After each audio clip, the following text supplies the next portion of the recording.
Savez-vous que le 5 ou 6 mai 1985, je me souviendrai toujours de cette date-là, Pierre Goudiaby était à Brazzaville. Il a pris la chaloupe pour traverser le fleuve, alors Zaïre, pour aller saluer le président Mobutu, qu'il connaissait bien, qui avait beaucoup de sympathie pour lui. Et vous savez quelle était sa mission? C'était pour lui demander de voter pour le Sénégal, de voter pour Babacar Ndiaye, qui est son frère. Et il y tient. S'il le faisait, c'est comme s'il le faisait pour lui-même. Quand il est revenu de Kinshasa, il en a fait de même avec le président Sassou Nguesso, qui pourrait le témoigner. Donc c'est pour vous dire, ce monsieur s'est investi terriblement, formidablement pour que je devienne le président de la Banque africaine de développement. C'est une dette de reconnaissance. Mais ceci dit, je le connais, je l'ai pratiqué tellement tout le long de cette période-là. Pierre Goudiaby n'a pas fait ça que pour moi. Je l'ai vu acheter une voiture à quelqu'un qui venait de perdre sa mission, sa position, qui n'avait plus rien, dans un autre pays. Je ne vous citerai pas le pays. Je vous assure, j'ai vu Pierre Goudiaby lui donner une voiture neuve pour calmer ses frustrations. Et il y a d'autres cas, etc. Ici, le dernier geste, je suis rentré au Sénégal, je venais de m'installer. C'est le monsieur qui, encore, il est allé voir, oui, le président Abdoulaye Wade, oui, je le dis. Il dit, président, je vous présente mon frère et je me porte garant de lui dans ce pays, je suis son Yatigui. Alors, voyez-vous, c'est des actions, des faits invisibles qui ne sont pas portés à la connaissance de tout le monde. Et lorsque l'occasion me fut donnée de préfacer le livre de Pierre, je me suis dit, oui, pour paraphraser mon ami Habib Thiam, par devoir et par amitié, je devais faire cette préface. Disons, ça résume tout. Il faut oser le changement. Il faut oser des ruptures. Il faut oser impacter sur nos mentalités et oser se dire qu'on est aussi compétent dans ce monde de grande compétitivité internationale. Nous, Sénégalais, nos jeunes ont la connaissance, nos jeunes ont la capacité de transformer ce pays et de le mettre au niveau qu'il faut. Je n'aime pas employer le niveau émergent parce que c'est galvaudisé. Mais on peut hisser le Sénégal avec cette jeunesse qui a une formation à la pointe et qu'on trouve, quel que soit le niveau de formation, mais qui entreprennent, qui sont courageux et mieux dans les universités qui sont au top. On en trouve dans tous les domaines d'activité. J'allais dire, si on faisait aujourd'hui un e-government, ou alors, comme les Éthiopiens, j'ai vu cela aux États-Unis, qui ont même un Yellow Pages pour montrer, lister tout ce qu'il y a comme Éthiopiens aux États-Unis et dans toutes les branches d'activité. Ainsi, on peut, lorsque vous voulez un docteur, vous pouvez toujours trouver un chauffeur de taxi, vous pouvez toujours trouver quelqu'un à la pointe de l'informatique, à la pointe de la technique, on peut en trouver. Oui, au Sénégal, on peut le faire. On peut le faire. Et c'est le moment de trouver des gens, un leadership qui montre la direction qu'ils veulent le changement. Et c'est là ce que j'appelle oser. Ce que j'appelle oser, et c'est pour cela que je dis, Pierre a de l'audace pour le dire et de proposer des chemins de réflexion. Il n'entend pas, il ne dit pas qu'il possède la connaissance et la clé, mais il dit, je pose des problèmes pour que chacun réfléchisse dans des chemins. Ils peuvent en ajouter d'autres. Lui, il en a parlé de 12. Il y en a d'autres voies, et même on peut les restreindre à 2 ou 3. Il suffit d'oser et de faire le maximum pour les réaliser. Il n'y a pas de message différent de ce que j'ai dans cette préface. Mais je dirais simplement, la jeunesse doit avoir confiance en elle-même, La jeunesse doit savoir qu'elle a la clé de la transformation positive de notre société. Je dis bien transformation positive de notre société.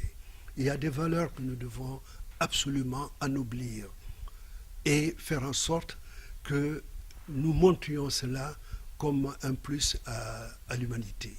Nous pouvons changer tout. Nous pouvons tout changer, mais surtout changer dans la bonne direction. Et c'est possible. Quelqu'un comme Pierre Goudiaby n'allait pas chercher trop loin. Un enfant de la Médina ou tout au plus de Ziguinchor, n'est-ce pas? Il ne sort pas ce n'est pas d'une famille de privilégiés ou de milliardaires comme on en parle aujourd'hui, n'est-ce pas? Mais c'est quelqu'un, depuis le plus jeune âge, qui a travaillé, qui a montré qu'il est capable de faire quelque chose et qui veut transformer. Et partout où l'on va, nous avons fait plusieurs pays, je connais tout le continent africain, n'est-ce pas? C'est clair et net. Je peux reconnaître parmi les pierres érigées en Afrique centrale, en Afrique de l'Ouest, je peux reconnaître la signature de Pierre Goudiaby par la taille des pierres qu'il a faites pour bâtir ce continent. Donc cela est possible. Cela est possible en informatique, cela est possible dans le domaine de la finance internationale. Et je me réjouis en parlant même de finance internationale. Je connais des jeunes Sénégalais aujourd'hui qui sont partis de l'exemple modeste de celui qui vous parle, n'est-ce pas? Et qui sont ici au plus haut point de la finance internationale. Je les connais, je ne peux pas les citer, mais si on me disait aujourd'hui, Babacar, sortez 50 jeunes Sénégalais qui peuvent faire mieux, eh bien, on le sortira. C'est clair et net. Donc, on a tous les atouts. On a tous les atouts, même à travers ces difficultés, ces moments durs que le pays traverse et que le monde traverse. Mais nous avons la capacité d'imaginer, la capacité de créer, et c'est ce que nous attendons de cette jeunesse.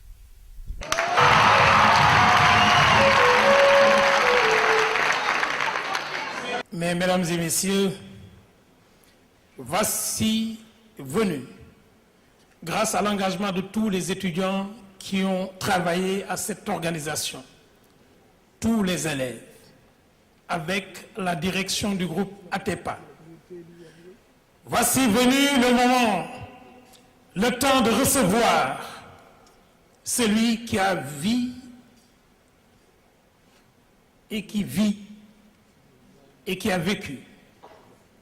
Voici venu le temps de recevoir celui qui, en 1947, prenait contact avec la vie en Casamance. Voici venu le temps d'accueillir un diplômé en architecture de l'Institut Polytechnique. Non, pas de Dakar, de Rensselaer, de New York. Voici venu l'ingénieur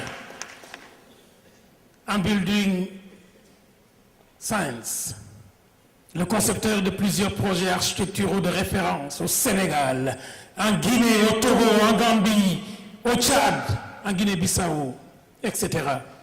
Voici venu le temps d'accueillir l'ancien président de l'Ordre des architectes du Sénégal. Voici venu le temps d'accueillir l'ancien président de l'Union des architectes d'Afrique, membre de l'Académie internationale d'architecture, professeur à l'Académie internationale d'architecture à Sofia, en Bulgarie, membre de l'Organisation internationale des experts, Ordinex. Oui, voici venu celui dont la citation du nom fait tomber des livres. Voici venu.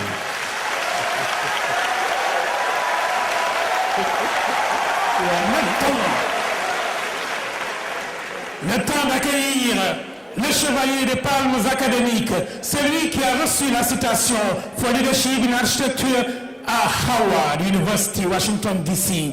Voici venu le temps de recevoir l'officier de l'Ordre national de la Guinée équatoriale, l'officier de l'Ordre national du Lion du Sénégal, celui qui a reçu l'honneur national du Tchad pour la réalisation de la place de la Nation 2011. Voici venu le temps de recevoir l'ambassadeur honoraire de Africa America Institute de New York. Le temps de recevoir l'ambassadeur honorifique de World Solar Council. Le temps de recevoir le président du groupe Campus BA 2010-2011. Voici venu le temps de recevoir Pierre Goudiaby Atepa, un des artisans de la coopération Inde-Afrique, promoteur de African Mini Investment Partners, dont le slogan est If you have the money, you have the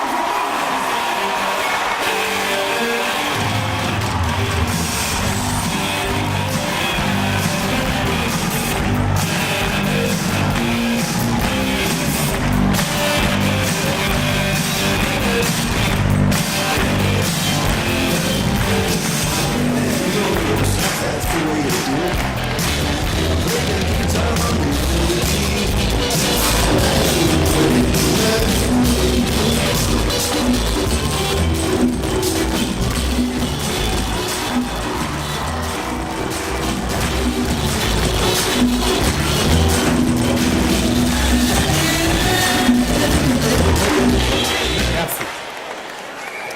Merci. Avant de commencer, s'il vous plaît, avant de commencer, je voudrais vous inviter à vous lever tous. Une minute de solidarité avec le peuple malien frère qui vit des moments difficiles. Parce que c'est dans la solidarité que nous bâtirons l'Afrique de demain. Monsieur le ministre, nous sommes tous solidaires, mais Dieu sera avec nous. Merci. Merci beaucoup. C'est uniquement pour vous dire que j'étais comme chacun d'entre vous et qu'à force de persévérance et de travail, nous essayons d'écrire une page dans l'histoire de notre pays. Je voudrais, avant de commencer à vous expliquer le livre qui a déjà été très longuement expliqué, remercier d'abord vous tous qui êtes là, chacun, comme on dit, en son rang et qualité, c'est ça? C'est comme ça que vous dites? Toutes les excellences en haut et, comme je disais tout à l'heure, les en haut des en bas, les en haut des en haut et les en haut des en bas, et les en bas des en bas. Moi, je suis avec les en bas des en bas. Je voudrais donc remercier le comité d'organisation, Baldé, plus précisément et plus particulièrement parce que d'abord, quand je l'ai appelé, je lui ai dit « J'ai fait ce livre pour la jeunesse, mais plus particulièrement pour les étudiants. » Je voudrais remercier mon ami et frère Honoré de Soumo, qui m'a suivi partout. J'arrivais, j'atterrissais à N'Djamena, je l'appelle Honoré, tu es où? Je suis à Douala, je dis bon, tu peux me retrouver demain, qu'on fasse 2 ou 3 interviews. Ça fait presque 1 an que ça dure, je voudrais que vous puissiez l'applaudir.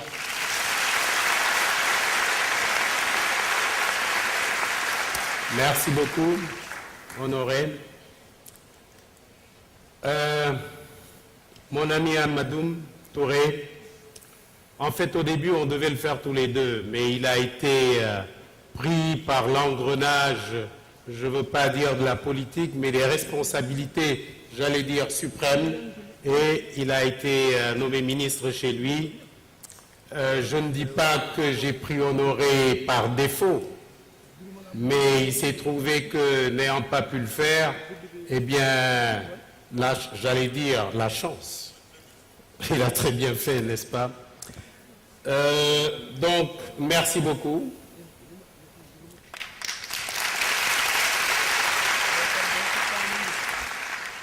Je voudrais, comme il l'a fait tout à l'heure, c'est pas que je lui rende de la politesse, mais c'est vrai que je l'ai fait souffrir. Monsieur Diallo de l'Harmattan, nous avons tout négocié, jusqu'à la page et à l'image, parce que bon, vous savez, il m'arrive d'être très artiste. Et je voulais un haut et un osé, lui il voulait quelque chose de plus régulier, Et puisque je refuse d'être régulier, je lui ai imposé le oser. Vous n'aimez pas ça, le oser, le haut de oser? Very good. Donc, tu vois que j'avais raison.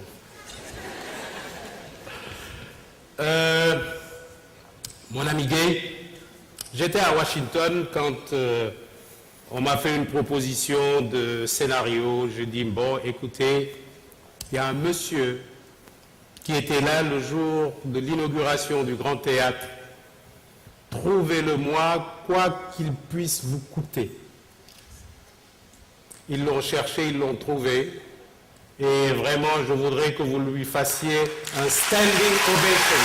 Levez-vous, les jeunes, levez-vous. Voilà, sir. OK? Very good. On lui aurait fait la même chose. Vous avez vu le film tout à l'heure. Babacar et moi, c'est une très très très longue histoire. Ils n'ont pas mis tout le film, heureusement. Mais je suis heureux du fait qu'il ait été présent ici aujourd'hui, même s'il n'est pas là. Il est malheureux parce qu'il n'arrive pas à trouver un avion pour l'amener, il est bloqué quelque part. Et nous avons pu faire rapidement le film que vous avez vu. Mais s'il y avait un exemple que je devais vous donner, c'était bien celui de cet homme. Parce qu'aujourd'hui, ce n'est pas une séance de dédicace. J'ai souhaité avoir un dialogue avec vous. J'ai souhaité échanger avec vous. Nous le ferons tout à l'heure avec quelqu'un que je souhaite que vous applaudissiez aussi, mon ami et jeune frère Mamba Guirassy.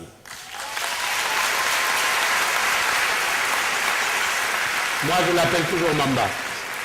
Il le sait et il sait pourquoi. Guirassy, vous le verrez tout à l'heure, vous avez vu tout à l'heure quand on a parlé de la cité intelligente, et j'en parle dans le livre.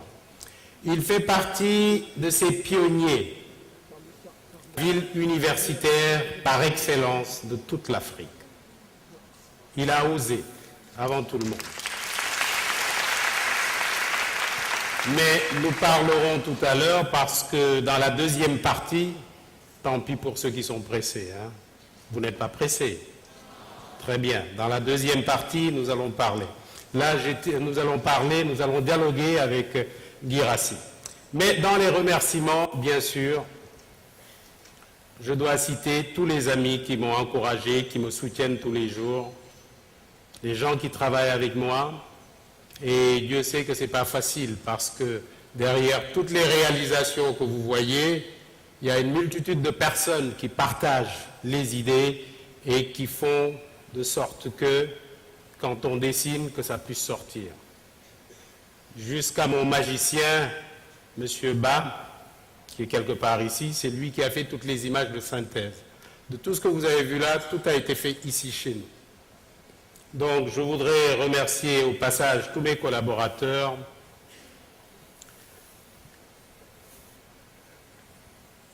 Elle ne veut jamais que je parle d'elle. Elle va être encore fâchée. Mais s'il y a une personne qui s'est sacrifiée pendant 40 ans pour que je puisse réaliser tout ce que j'ai fait, c'est bien Yvette. Merci.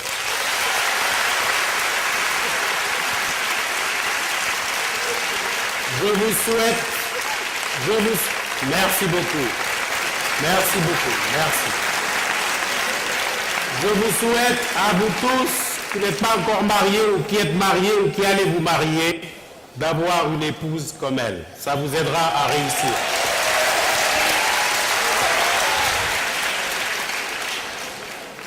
Donc, pourquoi oser? Vous savez, je vais toujours là où on ne m'attend pas. Les gens m'attendaient sur un livre certainement sur l'architecture, n'est-ce pas, ou, comme il l'a dit, Amadou me dit, on va parler de toi. Je ne suis pas important comme il l'a dit. C'est vous qui êtes important. Ce que je souhaite, c'est que chacun de vous sache qu'il peut aller plus loin que je n'ai été. Chacun de vous. Ce que je dis là est très important. Je vous ai tous réunis aujourd'hui pour installer, pour forger la confiance en vous. C'est le plus important. Installer la confiance en vous.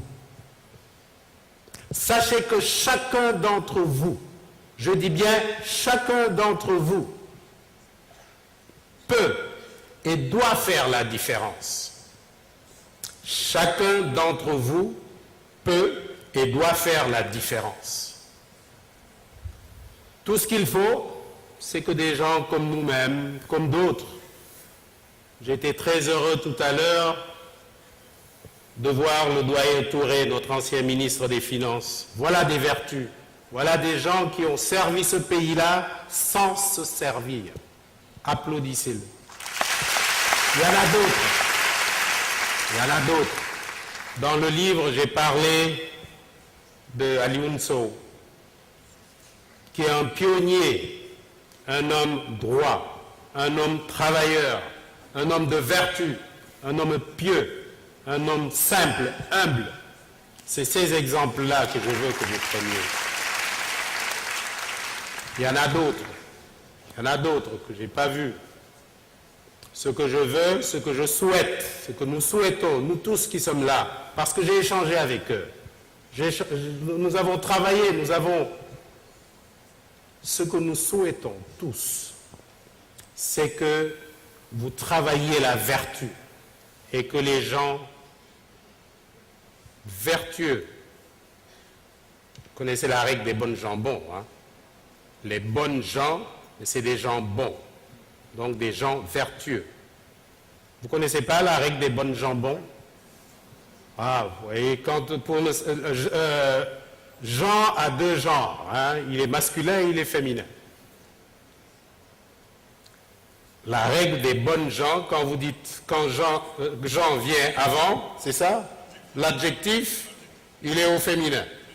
Quand il vient après, ben, il est au masculin. On appelait ça chez nous, quand on était jeunes, n'est-ce pas? Avant les iPads et les mots que vous vous lancez là entre vous. Comment vous appelez ça? Non, mais ils ont leur... Non, c'est plus que SMS, ils ont leur petit truc là. Les tweets, etc. C'est ça? Les quoi? Ah, les textos, voilà. Je ne connaissais pas ça. Alors, de mon temps, c'était le bon français avec les accords, etc., etc. Mais malheureusement pour vous, bon, vous ne connaissez pas ça, mais vous connaissez autre chose. Donc, je vous disais que ce qui était important, ce n'est pas notre modeste personne. Quand j'ai voulu écrire le livre, là, quand j'ai commencé, d'abord pour le titre, j'ai essayé de résumer ce qui peut faire la différence. Fit. Fit. Vous connaissez la devise de notre armée et des paras.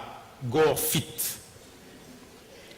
Si vous osez positivement, des gens qui ont osé négativement, si vous osez positivement, il n'y a pas de limite à ce que vous pourrez faire. C'est en fait ce qui est dans le livre. Mais parlons-en rapidement parce que je crois que le temps nous est compté. J'ai essayé d'avoir 12 propositions. Croyez-moi, je ne dis pas que c'est ça qu'il faut faire. Je dis simplement, dans ma réflexion, voilà 12 propositions. Chacun d'entre vous, chaque intellectuel ou non intellectuel, on n'a pas besoin d'être intellectuel pour ça, mais ça peut aider, doit pouvoir proposer des solutions. Et c'est ce que nous avons essayé de faire. Nous avons fait le tour pour dire qu'est-ce qu'on doit faire pour le progrès. En d'autres termes, qu'est-ce qui peut nous amener au développement? Pour parler de développement, je crois que je vais laisser le iPad là. Qu'est-ce que nous allons faire? Qu'est-ce que nous devons faire pour accéder au développement? Comme je l'ai dit, en toute chose, surtout dans mon métier d'architecte, vous essayez d'abord de faire l'état des lieux. L'état des lieux, c'est quoi? C'est où sommes-nous? Que voulons-nous faire? Que devons-nous faire pour nous développer? Et c'est là où je parle d'oser entreprendre, d'oser l'avenir autrement. Mais avant d'oser l'avenir autrement, il faut savoir ce que nous sommes. Nous sommes un pays qui est à 7 heures, 8 heures des États-Unis, à 4 heures de l'Europe. On est un peu loin de la Chine, et c'est un atout, je vous dirai pourquoi, des pays asiatiques. Nous avons un climat extraordinaire. Nous avons l'Homo sénégalensis, qui est un être, un homme intelligent. Il ne faut pas avoir peur de le dire. Vous êtes des intelligences. N'ayez pas peur de le dire, de le savoir. Vous êtes intelligents. Et c'est un atout. Quand vous avez tout ça, qu'est-ce que vous faites? Eh bien, quand vous avez tout ça, vous faites l'état des lieux et vous voyez qu'est-ce que vous devez faire pour développer le pays. On se rend compte, c'est une idée, il y en a d'autres, que nous sommes un hub naturel. Un hub pour les études, comme je l'ai dit tout à l'heure avec l'exemple que nous avons donné de la cité intelligente que vous avez vu, un hub intellectuel. Nous devons être également un hub industriel, un hub touristique, ou en tout cas une destination touristique. Vous le savez, nous avons 600 km de plage. C'est un atout extraordinaire. Qu'est-ce que nous en faisons? Donc, le fait de définir le Sénégal comme un hub veut dire que c'est ce hub-là qui doit nous amener vers le développement. Parce que l'idée finale, in fine, c'est quoi? C'est le développement. Le développement, c'est d'abord permettre à chacun et à tout le monde d'avoir un travail, un bon travail. Parce que tant que vous n'avez pas le travail, vous ne pouvez pas satisfaire à vos besoins. Donc, faisons du Sénégal un hub industriel, je vous dirai pourquoi, un hub intellectuel, un hub touristique, etc., etc., etc. Mais quand vous voulez développer ça, si vous voulez faire un hub et appartenir au monde, I'm sorry, you all have to speak English. Je vous le dis, bon, je sais que mes cousins français, que je félicite au passage, la France a eu le courage d'aller faire ce que nous, les Africains, nous aurions dû faire depuis des mois au Mali. Et je voudrais que vous applaudissiez la France pour cela. Ceci dit, vous le savez mieux que moi, aujourd'hui, si vous ne parlez pas anglais, I'm sorry. C'est comme moi qui ne sais pas trop manipuler les ordinateurs. Vous avez un handicap. Donc, je souhaite que l'anglais soit la deuxième langue de ce pays-là. La deuxième langue officielle. C'est un souhait que je peux expliquer très facilement. Nous avons eu la chance de pouvoir parler 6 langues parce que dès le début, on nous a appris à apprendre les langues. Il n'y a pas un seul Sénégalais qui ne parle pas au moins 2 langues. Ça veut dire que notre structure est pratiquement faite, j'allais dire, pour les langues, entre autres. Donc, si dès le début, on vous enseigne l'anglais, et peut-être l'arabe d'ailleurs, ben écoutez, c'est un plus. Ça ne coûte rien. Il suffit simplement de le décider. Ça ne coûte rien. Et dans 5 ans, dans 6 ans, dans 10 ans, eh bien, vous parlerez tous un bon français, un bon anglais, et vous pourrez accueillir, parce que c'est ça l'essentiel, les gens qui vont venir faire du Sénégal un hub, un espace extraordinaire en Afrique pour le développement de l'Afrique et qui va avoir sa place dans le développement des nations, comme l'avait souhaité notre grand-père Senghor, n'est-ce pas? Alors, l'anglais, oui. Il faut également, ça fait partie des propositions, que nous soyons disciplinés. Il faut que nous soyons disciplinés, et j'allais dire, de toutes les propositions, la plus importante, c'est celle-là, la discipline. J'étais en Corée. J'espère que mon ami l'ambassadeur de Corée est là. J'ai réuni les étudiants parce que j'aime bien, quand je voyage, réunir les étudiants sénégalais, d'abord pour leur demander de ne pas rester là-bas. On ne va pas étudier et rester. Il faut étudier et revenir. Et pour leur donner ce langage-là, souvent je discute avec eux, je leur dis, mais la Corée du Sud était derrière le Sénégal aux indépendances. En 50 ans, je ne peux même pas dire qu'ils nous ont dépassés parce que ils ont disparu. Pourquoi?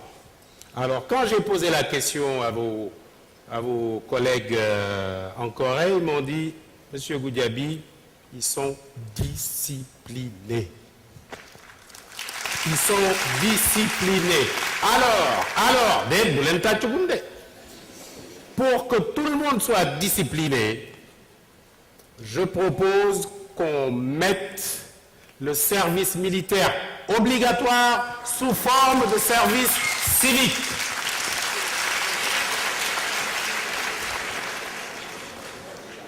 J'ai dit ça à quelqu'un qui m'a dit, j'amène mon enfant ailleurs. Je ne dirai pas qui c'est parce que... Alors, donc, bon, on en rit un peu. Mais vraiment, je souhaite que vous fassiez de la discipline un credo. On ne peut rien réussir si on n'est pas discipliné. Et vraiment, je souhaite que l'Assemblée en débatte et que nous en débattions, nous les intellectuels, parce que c'est là aussi ce qu'on nous reproche. Une des raisons du livre, et une des propositions d'ailleurs, c'est la création du club des idées. Les idées, I comme intellectuel, D pour développement et l'excellence du Sénégal. Idées. Moi, je faisais partie du club Nation et Développement, qui malheureusement n'existait plus.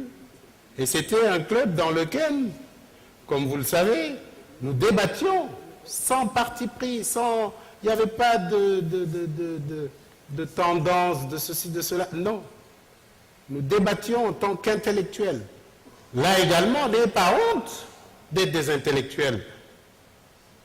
On a l'impression qu'ici, les intellectuels, ils veulent tous être dans la menace. Non. Vous avez une responsabilité supérieure à celle des autres, parce que vous avez une chance que les autres n'ont pas.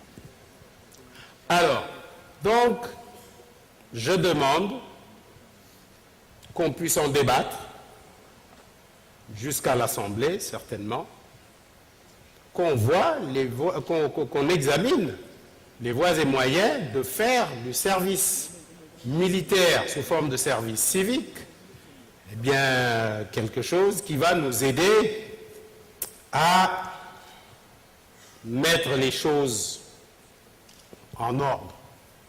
J'ai ici le colonel Gay que je cite dans le livre, qui encadre les jeunes pour l'agriculture, les volontaires de l'agriculture qui ont fait en quelques années, il en a formé plus de 2000. J'ai proposé qu'on en fasse 20 000 par an dans la discipline. L'autre proposition, c'est, je crois d'ailleurs, parce que n'oubliez pas que le livre, on a commencé à l'écrire il y a 1 an, Il y a une proposition qui est en train d'être faite, mais je souhaite que les autorités osent aller au fond des choses. Nous proposons qu'il y ait les états généraux de l'éducation. Mais, et c'est important, que les états généraux de l'éducation se passent autour des nouvelles technologies de l'information. Je vais vous dire pourquoi. On nous dit tout le temps que 40% du budget va dans l'éducation. Mais est-ce que vous voyez les 40% dans l'éducation? Vous avez vu le résultat? L'université est toujours en grève, les professeurs ils en veulent toujours plus, etc., etc. Alors qu'aujourd'hui, vous le savez bien, cet instrument-là qui est là, cet instrument-là, il peut vous permettre d'avoir des diplômes sans quitter chez vous.